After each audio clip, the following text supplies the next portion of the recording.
Bonjour tout le monde, on se retrouve aujourd'hui pour une nouvelle vidéo du Synology que lisez-vous interactif encore une fois. Donc vous avez été plusieurs à me poser des questions, que ce soit par message privé ou via la page Facebook. Donc j'en ai choisi quelques-unes. Je crois que même j'ai choisi que ceux de la page Facebook cette semaine. Oui, que ceux de la page Facebook il y a. C'est juste parce que voilà, les questions me plaisaient, que c'était des choses dont justement j'avais envie de parler. Je mue. Donc j'ai lu Poison il y a 3 semaines déjà presque, que j'ai vraiment beaucoup aimé. C'est pas un coup de cœur, mais j'ai vraiment beaucoup aimé. J'avais peur de le lire car beaucoup l'avaient pas aimé, beaucoup le tuaient par rapport à une certaine scène à la fin. Moi j'ai adoré du début à la fin. Au départ j'étais pas vraiment pour l'idée de découvrir l'histoire de Blanche-Neige par rapport à la belle-mère, parce que c'est assez classique avec. En fait, on voit ça beaucoup maintenant, donc il y a 3-4 ans c'était original. Maintenant, voir le livre du côté de la nuit, c'est pas franchement original. Mais en fait, le personnage de la belle-mère est très bien mis en avant. On voit bien sa façon d'être, on comprend pourquoi elle est comme ça. C'est quelque chose que j'ai beaucoup aimé. Blanche-Neige est très libre dedans. C'est pas du tout la Blanche-Neige de l'époque. Elle est très femme, très dévergondée. Ça peut choquer, oui. Moi sur le coup j'ai fait mais qu'est-ce que c'est que ça? C'est quoi cette Blanche-Neige? Mais finalement, voilà, pour moi c'est le seul point négatif du livre, c'est ce côté très libre de Blanche-Neige. Du personnage, je pense que l'histoire est assez fidèle au conte original, même très fidèle. Il y a quelques changements au départ, l'histoire de les Atenais, elle connaît déjà les nez avant le début de l'histoire, alors que normalement elle les rencontre je crois au milieu du conte. Voilà, des petits changements comme ça. Ça reste assez sombre, assez cruel. La fin, moi, m'a beaucoup plu. Et même si beaucoup de personnes l'ont critiqué, ont tué le livre que pour la fin. D'ailleurs, c'est la question, on m'a posé la question, trouves-tu la fin de Poison originale ou complètement ratée? Moi, c'est très original. J'ai adoré la fin, j'ai trouvé ça très crédible. Crédible parce que moi j'avais justement eu cette idée là 2 chapitres avant. Je me suis dit mais moi je serais ce personnage, je ferais ça. Mais je pensais pas que l'auteur l'aurait fait. Franchement je pensais pas du tout que ça allait se réaliser, et quand j'ai vu que ça s'est réalisé j'étais juste mort de rire. Et voilà, j'étais content, je disais ben, c'est crédible parce que moi-même j'ai pensé, je me suis dit ce serait pas quoi de faire ça quand même, et elle l'a fait. Donc voilà, j'étais super heureux. Donc voilà, le style d'écriture est vraiment bon, on se laisse vite captiver. Il y a un petit moment de l'auteur au milieu, mais franchement ça passe. Voilà, comme je le répète, moi j'ai vraiment beaucoup aimé. Et j'ai très hâte de lire la suite du roman. En plus voilà, c'est un très bel objet, en dur. Seul problème, j'ai vu que ça se défaisait ici, à la première page. Je sais pas si on va voir. Là, la différence entre le noir et le blanc. Ici, là, ça commence à se défaire. Alors que bon, je l'ai pas du tout maltraité. Donc voilà, petit défaut, et j'ai peur que ça casse tout le livre, vu que c'est un peu ça qui tient le voilà, on va voir comme ça, c'est la colle qui tient, vu qu'il n'est pas collé directement à la couverture. Donc si ça lâche, tout le livre lâche. Donc voilà, peut-être ça à améliorer pour les prochaines parutions. Une réécriture assez proche du conte original. Tu préfères ça ou une réécriture éloignée? Moi je préfère une écriture assez proche du conte original, comme celui-là. Que c'est trop éloigné. Par exemple, je pense au film avec comment ça s'appelle, Blanche-Neige et le chasseur, qui est sorti il y a 2 ou 3 ans je crois. Heureusement que le titre c'est Blanche-Neige et que le personnage s'appelle Blanche-Neige, sinon ça n'a rien à voir avec Blanche-Neige, et ça n'a strictement rien à voir. Heureusement que le titre est là, parce que sinon on pourrait l'appeler Quasimodo, ça serait pareil. Ça n'avait strictement rien à voir, et pour moi c'est pas une réécriture, voilà, c'est juste une façon d'amener les personnes à le voir parce que c'est Blanche-Neige. Peut-être peur de prendre des risques, je sais pas.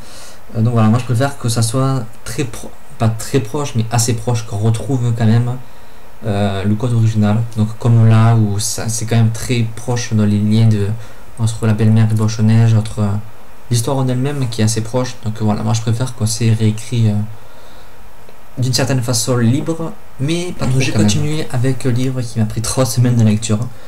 Il s'agit de Le Dernier Royaume, l'acte 2, Le Roi du Sang. Voilà, ce très joli livre, donc c'est petit pavé quand même, il fait 450 pages. Ouais, 445. J'ai bien aimé, mais je suis un peu déçu en fait. Je m'attendais à mieux comparé au premier tome. Le premier tome nous lançait dans quelque chose qui pouvait être super par la suite. Et en fait, j'ai l'impression que ce tome ressemble plus à une introduction que le premier. On tourne en rond en fait. L'histoire n'avance pas et ça tourne en rond. Tout le monde se tourne en rond. Tout le monde veut la même chose, la même quête. Je parlerai pas de l'histoire parce que bon, ça serait spoiler le premier. Mais tout le monde veut la même quête, la même envie. Et finalement, ça n'avance pas. On arrive à la fin, on est toujours pas avancé. Ce côté-là qui m'a déplu. Dommage parce que franchement, le premier avait tout pour. La suite, pardon, avait tout pour me plaire. Donc il reste encore quelques tomes, donc à voir si ça va remonter ou si ça va continuer à descendre.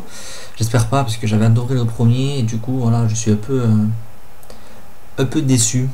Mais je suis pas déçu voilà, du style à mettre moins que la moyenne. Ça reste beau, mais comparé à mes attentes, c'est en dessous ce que j'avais, ce que je voulais. Donc les nouveaux personnages m'ont pas vraiment plu, disons qu'ils sont pas très approfondis. Je pense à la nouvelle Lysandra, je crois que c'est quelque chose comme ça. Bien sûr, je vais plus retrouver son nom maintenant. Je crois que oui, c'est Lysandra, quelque chose comme ça. Elle est bien, mais elle manque de profondeur. D'autres personnages aussi qui arrivent, c'est pas vraiment doux. Balle de mort encore, c'est ce qui est bien, c'est que l'auteur a pas de pitié, elle tue le personnage et pourtant elle se fout. Voilà, j'ai hâte de savoir la suite quand même. La fin est pas mal, mais pas aussi bien que la fin du premier tome. Donc à voir. On m'a posé deux questions. Trois même je crois peut-être. Est-il à la hauteur du premier tome? Non, clairement pour moi non, il n'est pas à la hauteur du premier tome. Pour moi, hein, c'est plus personnel. Que ce soit dans les personnages, dans l'histoire, dans leur évolution. C'est pas comme dans le premier tome là, j'ai l'impression que ça a stagné beaucoup plus que le premier. Et c'est ce qui moi m'a déplu. L'histoire, les personnages, leurs émotions. Voilà, ça tourne en rond et j'aime bien tourner en rond moi, donc voilà. Moi le premier reste quand même largement meilleur. Que penses-tu du roi du sang dans le dernier tome? Dans le dernier royaume, pardon. Dans le roi du sang, je pense qu'il parlait du personnage, le roi Gaius. Personnage que j'adore, il est cruel, c'est vraiment un méchant pur et simple, c'est vraiment le méchant qui veut juste conquérir et il a soif que de sang, il est prêt à tuer tout le monde, il est prêt à tuer femmes, enfants, tout le monde, tout ce qui est censé aimer entre guillemets, il peut les tuer sans aucune pensée inverse, sans se dire mais est-ce que j'ai bien fait, est-ce que c'est, je sais pas, on va dire qu'il veut tuer son enfant, il va pas dire mais c'est mon enfant, je l'aime, non, il va dire je veux le tuer, je vais le tuer. Et voilà, il est comme ça. Vous inquiétez pas, j'ai pas spoilé. Parce que voilà, c'est vraiment un méchant pur et dur. Et c'est vraiment ce que j'ai beaucoup aimé dans ce personnage méchant. Il est méchant pour être méchant. Et ça fait du bien un peu ce genre de personnage.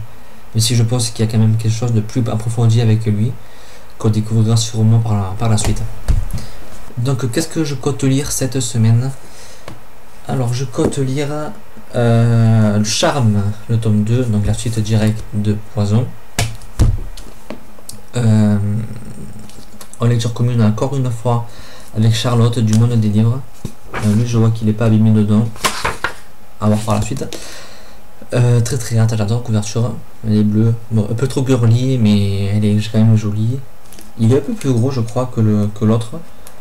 Celui-là c'est le point de vue de Cendrillon. Donc j'ai hâte de savoir s'il y aura des petites